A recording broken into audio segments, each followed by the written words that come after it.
Welcome to the art project. We're going to make a autobiographical. We're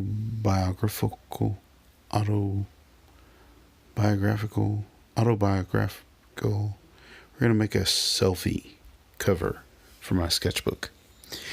For a sketchbook, we're going to create a sketchbook, and the cover is going to be a selfie sketchbook, a selfie cover. Anyway, in order to do this, it's going to have a few things. I started out with my background on drawing paper.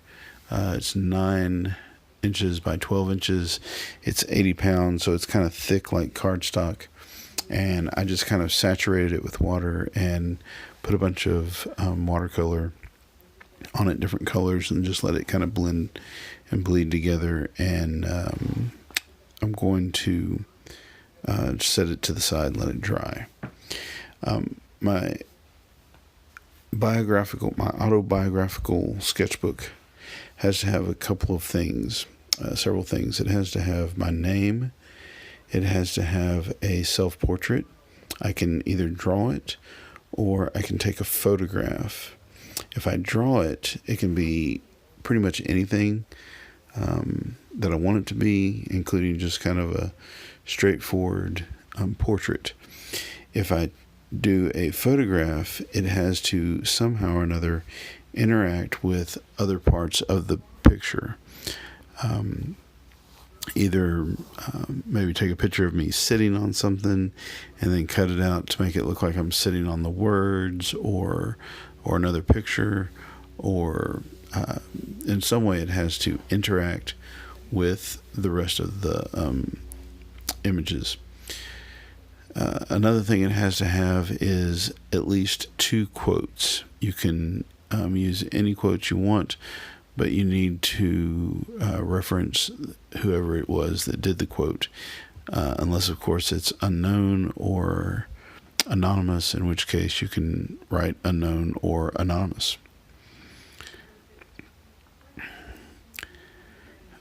As I was doing this drawing of myself, I didn't like the way that I did the lips, and you'll see later on how I fixed the lips. Stay tuned for that. If you haven't already, give me a thumbs up, and if you're new here, please subscribe. I appreciate y'all watching my videos and supporting me. I just need to get about 900 more hours at this point in order to be monetized, which obviously is not necessarily the end game. I hope you enjoy these videos, and I hope they're helpful. But obviously, if I was getting paid for them a little bit, that would be helpful. Maybe start saving up for my daughter's college. Anyway, so once I got the picture of me done, I started to do some of the other things. As I was saying before, this autobiographical collage has to have several things. One, it needs to have my name on it. It needs to have a picture of me on it. It needs to have at least one or more objects that represent my hobbies, at least one or more objects that represent my religion, at least one or more objects that represent my career, 2 quotes, 2 or more quotes, and it can also have other things in addition to all of that. So I'm basically drawing everything, but you can cut stuff out of magazines.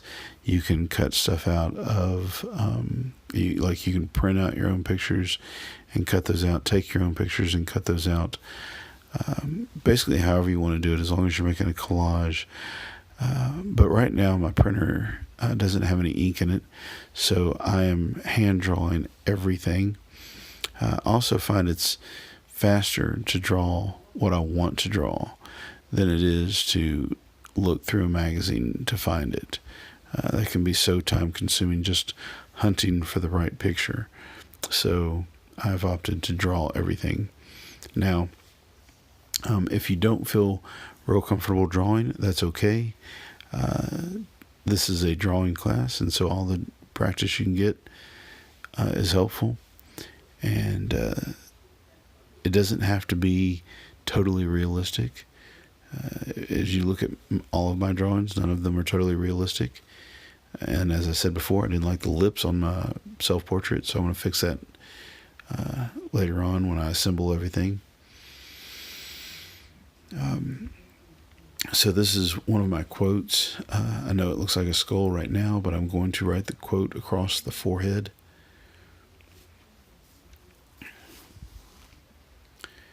I'm using this pen. When I drew the coffee mug, I used a different pen. And then later on, you're going to see I'm going to give everything sort of a wash with coffee. And the wash that I did kind of messed up the ink on the coffee mug drawing that I did. So you'll see that the ink that I used for the skull and for all the other drawings that I did not bleed like the coffee mug drawing did.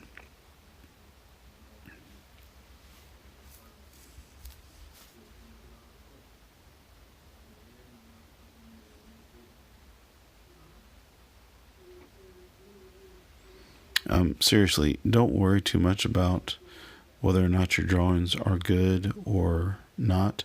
They are your own drawings, and they are good enough for right now. You will continue to improve as you work.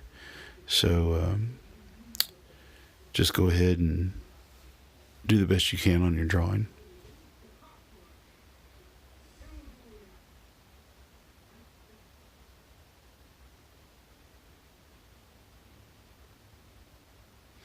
You'll notice I've been drawing a lot of skulls lately, so I don't know. Don't know why exactly. On this picture, I cut out right on the line. Some of the other pictures that you're going to see me draw, I left sort of a white space around the edge of the drawing. This is my name that I'm working on. I've done this project before, and I've used graffiti letters to do it, but on this one, I'm just kind of using a fancy font, and I'm going to color it in with black Sharpie that's kind of faded a little bit. It's not a very strong black Sharpie, and I'm also going to color it in with some silver paint pen. So I sped the video up, and it takes about, the video itself is around 15 minutes. But before I sped it all up, once I assembled all of the footage, I saw that it took me 2 hours, 1 hour and 29 minutes to be exact, to do the whole project. So you're looking at a little over 2 hours to do this if you work diligently.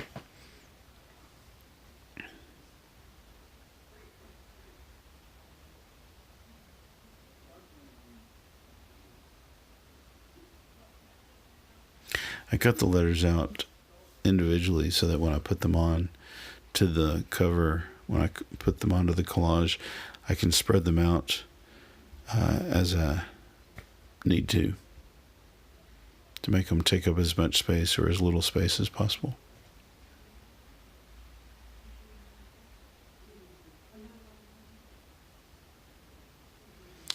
So this is my quote, one of my quotes. And I wanted to do it in cursive, and my cursive is not that beautiful, so I practiced it several times before I finally settled on this last one, and I ripped it out rather than cut it out, so it had kind of a hand-torn look. And then I chose a couple of objects to represent my religion. And the Bible talks about the helm or helmet of salvation and the sword of the Spirit. So I chose those two.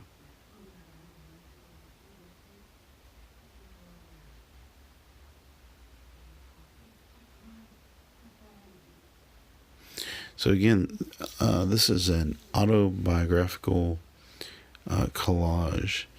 And so that's why I'm using the different things that I'm using, is they are just like things that represent parts of my life. You can add other parts if you want to. Maybe include family, pets, favorite foods, anything you want to. Those are just the requirements that I've given my students. Object or more to represent their hobby, an object or more to represent their religion, an object or more to represent their career, a picture of themselves, 2 quotes, and their name.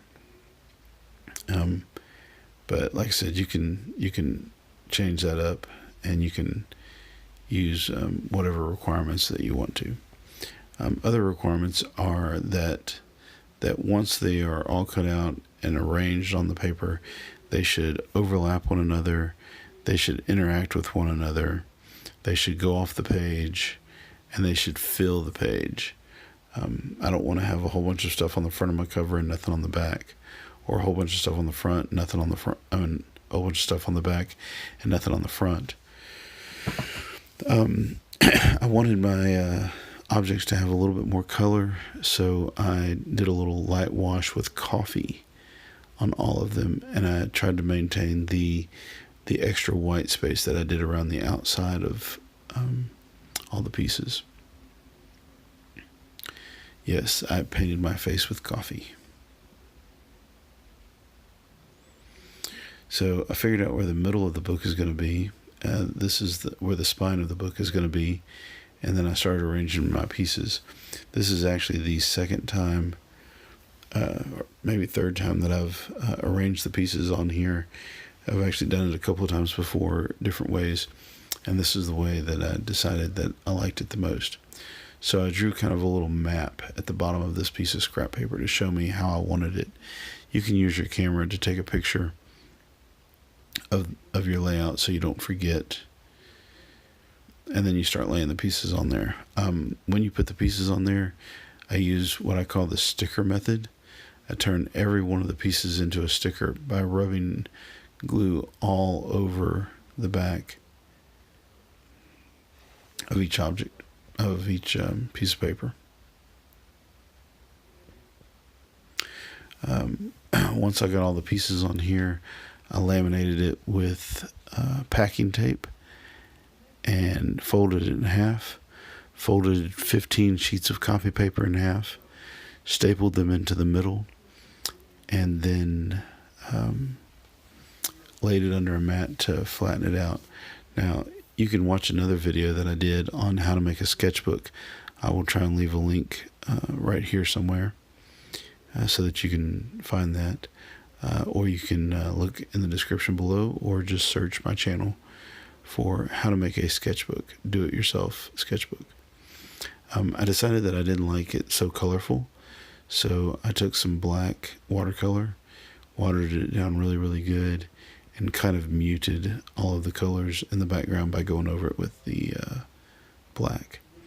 And I did this before I laminated it with the packing tape. So if you haven't already, please give me a thumbs up. If you find this helpful or interesting in any way, please give me a thumbs up. Subscribe if you have not already. And now I'm putting the packing tape on. You want to be real careful and try not to get bubbles underneath the packing tape when you do this. And try not to wrinkle it up. Now, as time goes on, it'll flatten a little bit. I took a gift card and smoothed it out, and then I cut the edges off. And so now I'm going to staple everything together and then trim the edges. When I trim the edges, I measure from the spine 5 3/4 inches and cut it. And then the height of the book is 8 3/4 inches. I'm sorry, 5 3/8 inches by 8 3/8 inches. And that's it. Hope you enjoyed it. Go make some art, specifically a sketchbook. Give Daddy a thumb up and please subscribe, and we will comment down below.